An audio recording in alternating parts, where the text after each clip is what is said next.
Alright, I'm back with another Destiny 2 video, and even though I had some fun talking about the proposal of a potential marriage between Zavala and Caiatl, which may or may not actually happen, probably not, that was taken from the Ikora Rey, or hidden journal in the Witch Queen Collector's Edition. There's a lot more to talk about within that journal, and I kind of wanted to do an overview of some of the highlights that I found as I was reading through it. I will link a someone took photos of each page. There's like 30, 40 pages, something like that, and you can read the whole thing for yourself if you don't have the collector's edition. I guess if this is potential spoilers for the collector's edition itself, but it is not spoilers, I don't think, for the Witch Queen in any truly meaningful capacity, although we are getting kind of a huge lore dump here that has potential implications for big developments in the future, which is sort of what I'm talking about here. But this was just something I kind of wanted to touch on, some different sections. If you want a full breakdown of this, I recommend the Bife video that I don't think he's made yet, but that will be more in-depth, better edited, and have his soothing voice instead of mine. But if you want a worse edited, much quicker version of that, here we go. And potentially there could be a corgi in the background at some point, but no promises. The first thing I want to touch on here is near the beginning, where it talks about kind of the morality of ghosts, and like if ghosts are kind of able to make their own decisions regarding the light and like regarding who they resurrect. It talks about kind of guardianless ghosts just floating around and like sort of talking to each other and having like philosophical debates. There's a very section at the end that I thought was pretty interesting. This is told from, I believe, the perspective of a ghost, maybe Ikora's ghost, I can't remember. But so this is the final section, and it says, I noticed one common thread among these unpaired ghosts. They really like the Books of Sorrow. Ever since Eris deciphered the calcified fragments, Guardians have been fascinated by the history of the Hive. But these ghosts, I don't think it's fascination, I think it's pity. They see the Hive as an exploited underclass, for goodness sake, victims of a cosmic parasite that tricked the poor Krill into eternal slavery. No wonder they haven't found their Guardians. They don't want to help anyone kill Hive. But this is troubling, isn't it? Because if ghosts can decide they have moral qualms with raising guardians, and if they convince other ghosts to follow suit, we're going to need a program of counter-persuasion. We'll have to start keeping an eye on the morale and loyalty of our own ghosts. This way lies a terrible future. Okay, so this seems kind of relevant, given that we are about to enter into a phase where a bunch of ghosts are resurrecting Hive. The idea has always been that kind of like Savathun has stolen the light and has like tricked her way into getting the light somehow. There is some lore about her stealing a bunch of ghost shells in the past when she was Osiris, like diverting shipments of them to her or something. And there's kind of a long-running theory that maybe she might be using Sagira, like Sagira's shell, as her own ghost. But this kind of raises a new interesting dynamic here, where potentially it's possible there's like a contingent of ghosts that want to raise the Hive from the dead and give them the light, and then can view them as kind of, helping them, or like, because if the idea is that Savathun is free from her worm and creates a brood that is also free from their kind of like darkness worm parasites, then these ghosts can finally kind of realize their ambition to be like, okay, well, this is another species that is deserving of the light, and we are going to make the decision that we should give the light to them. We've obviously been debating like other species getting the light in some way. We've only seen this a few times now, where Gaul stole the light for himself, but we've always kind of been looking forward toward maybe Mithrax or his daughter or someone getting the light as a fallen. But this kind of raises an interesting dynamic that talks about how the ghosts are potentially on board with helping the Hive get the light, and they pity the Hive. So this could be some sort of agency rather than just a Savathun trick. Not to say that Savathun's trickery is not involved here, but I think that was a pretty interesting passage. So moving on, we are talking about, this is kind of an analysis of the Glycom and the stuff that happened there. There was a lot of stuff about Callus and like analyzing the darkness plants and things, and this is one section about that. This says, why is it so many places touched by darkness carry a sense of memory? The nightmares we fought on the moon, these haunted growths, the Taken, who are the product of a literal taking of the will, even the unveiling missives delivered in a clear and casual first person. The common element of identity, memory, and consciousness. While the light is impersonal and silent, it is everywhere and in all things, but invisibly so, silently so. Why should memory and identity belong to the darkness? Pujari claimed it was important to understand why guardians returned without an identity. Do we understand why? If memory and identity belong to the darkness, does darkness have an identity, a personality, a voice? Is this voice the same as the darkness itself? And then, so this kind of translates into a different section of the Glycon thing. The documents found aboard the Glycon Volatus attest to Calus's belief in the presence on the far side of his contact ritual, an observer. Is there a wielder of darkness as we are wielders of light, one or many? When Oryx called the darkness down into an ogre to speak with him, was this the voice that answered? Mara says there is a distinction between darkness and its chief exponent. A single dominant wielder would suit the ideology of the darkness as expressed in the Books of Sorrow and the Unveiling Missives, one leader who has either extinguished or subjugated all others, winnowed them down to only the most necessary and effective form. We are many guardians, a complex plurality of light against one dark agency. This is potentially what I think is the most significant passage in the entire thing, maybe in a few years of Destiny history, honestly. I believe what we are seeing here is the setup for the final boss of Destiny, or at least the final boss of the Light and Dark saga. It has always been a little weird that, we saw the pyramids coming and we thought maybe, okay, finally we're going to get a new race of enemies. This is going to be the Veil, the Darkness race, or whatever. Instead, there was nothing. There's a bunch of paracausal pyramids and a voice that just talks to us through our ghost, through a hallucination of ourselves, things like that. I believe that that this is laying the foundations for a singular entity that is kind of the final grand shape of the darkness, that is kind of one singular entity that explains away why we don't really need a race. It talks about reducing, extinguish, or subjugating all others, winnowing them to their most necessary and effective form. I think you could view that as like the pyramids. The pyramids are just paracausal objects that are kind of extensions of the will. You could say this is like the shrouded statue person, like whoever is under the shroud is the ultimate kind of force behind this. And I think this is setting up a situation where it's explaining why there is no sort of enemy darkness race and how it is ultimately just going to be one figure pulling the strings. This has already been discussed kind of in the past about how there is an entity that is now controlling the Taken, or someone that was controlling the Taken before Oryx. There are the entity that has filled the void of the Scorn. We know that the Scorn are in Savathun's throne world. Guessing that's not her decision. And there was someone controlling Xivu Arath and like giving Xivu Arath directions. Like we know that Xivu Arath and Savathun are not like the ultimate endgame bosses here. And I believe that this is setting up a darkness entity that is going to be our main adversary after the Savathun chapter is closed. I believe that Savathun will probably end up being an ally with us against this force. I do not think we're going to just murder Savathun and the Witch Queen, which I've said many times. I don't know if we're going to get like a full reveal of this entity here, but certainly a ton more hints. I have a feeling this will somehow be involved in the raid, given that the raid takes place in a darkness pyramid. I found that pretty fascinating.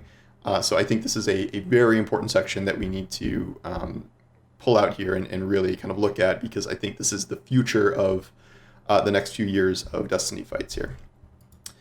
All right, and then there is another section that I had a lot of trouble kind of making heads or tails of this section, because it's a lot of it is like in codes and I forget everyone's code names and stuff. So it's mainly about Eris and Marasav. And the idea is that at one point, Eris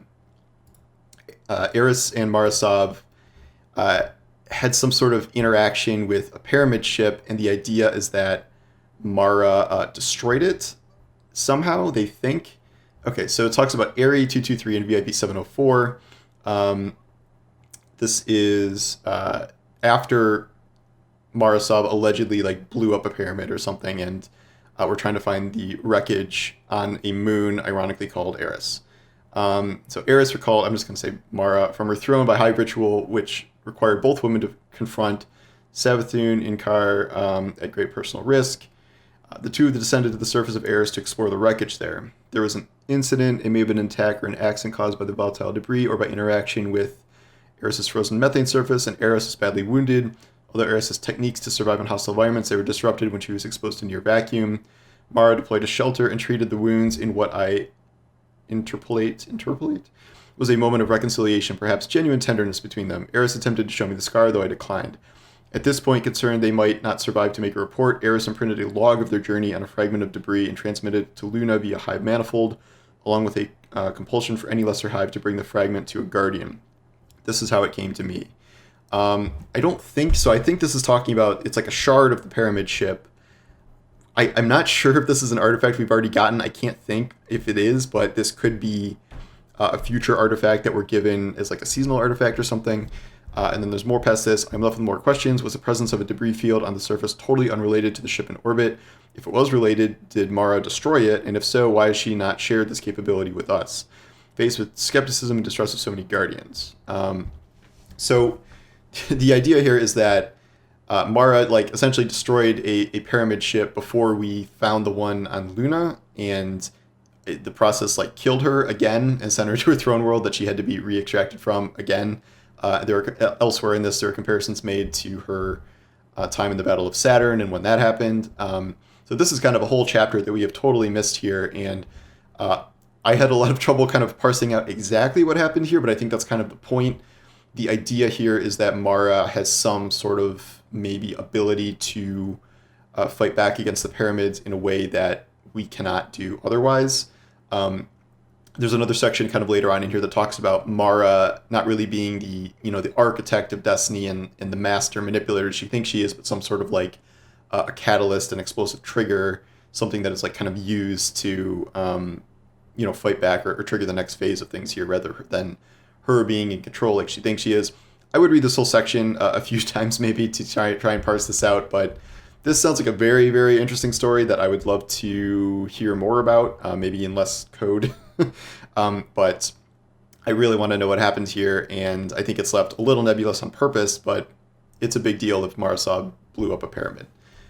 Finally, there's a section near the end where it's talking about Ikora herself and her power and her kind of being analyzed by, I think Chuckle's like a friend of hers, a hunter friend, something like that. So this says, so Ico 66 or Ico 006 is Ikora. Ikora ranks in the upper fraction of the 99th percentile of assessed warlocks on most available metrics of precision, restraint, and raw power. She is, in simplistic terms, a 5th Sigma Guardian, 1 in 3.5 million. Given that millions of Guardians have been activated over the centuries since the collapse, and assuming that performance of Guardians on these metrics is normally distributed, we would expect about 10 Guardians of similar power to have existed. So the idea here is that Ikora is one of the most powerful Guardians to have ever lived.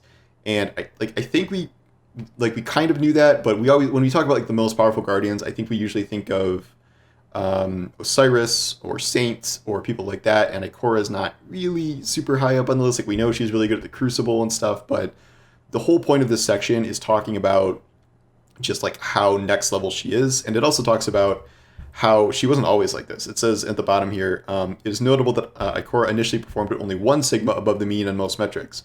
It was her lengthy experience in the field and in Crucible exercises which brought her to her current exemplary state. Can we determine whether this was a process of activating extraordinary latent power or simply of honing ordinary power to an extraordinary peak? Signs point to no. So the idea is that like she's not just some like magical 1 in a million being. It's that she has probably like light level grinded her way to be one of the most powerful Guardians ever. I think our individual characters are probably in that list too, and I think this kind of is a little fourth wall breaking of like, if you grind enough, if you amass enough power and experience for yourself, you can turn yourself into a 5th Sigma Guardian, one of the most powerful things. The undercurrent I got from this whole section is kind of like, it's a little bit of concern, like what would happen if Ikora was corrupted or if Ikora was turned, and like how we would be able to stop her if that happened. We're always talking about, usually, the enemies we think about are like, okay, well, is Marasab secretly evil, or is I remember back when everyone thought Eris was Savathun and things like that. But this is kind of an interesting thought about what could happen if Ikora was somehow turned against us. This whole section, this whole book really references the dark future a number of times, and people being kind of scared hearing about what they did or did not do in the future. Ikora is dead in at least, like, I think the main future they talk about. killed by, they say, like stubbornness. Like I don't remember exactly how she died, but that's brought up, and it's just kind of an interesting idea to kind of realize Ikora's full power here, and then also be a little concerned about what happens if she was not on our side. And it's just I think Ikora is kind of the main focus of this season. I don't really think we know how that's going to be realized yet. I think it will be more involved than just Ikora being like a narrator for this Savathun hunt, and it seems like her character herself might be kind of fully integrated into the story. I have a crazy idea that like maybe the darkness entity takes over Ikora and uses Ikora's power as like a conduit, like overrides her light, and that Ikora becomes essentially the main villain if the embodiment of the darkness in physical form as a way of oppressing us going forward.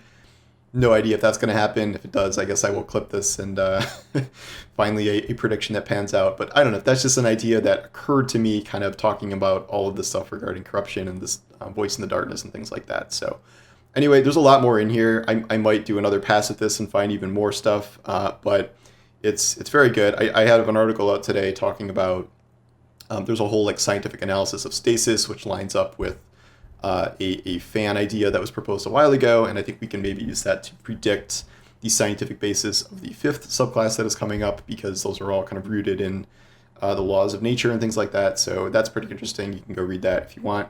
But anyway, I hope you found some of this interesting, and I will link the full thing in the comments. I suggest you read all of it. Some of it is a little hard to follow. Some of it is really funny. There's some like really funny moments in here.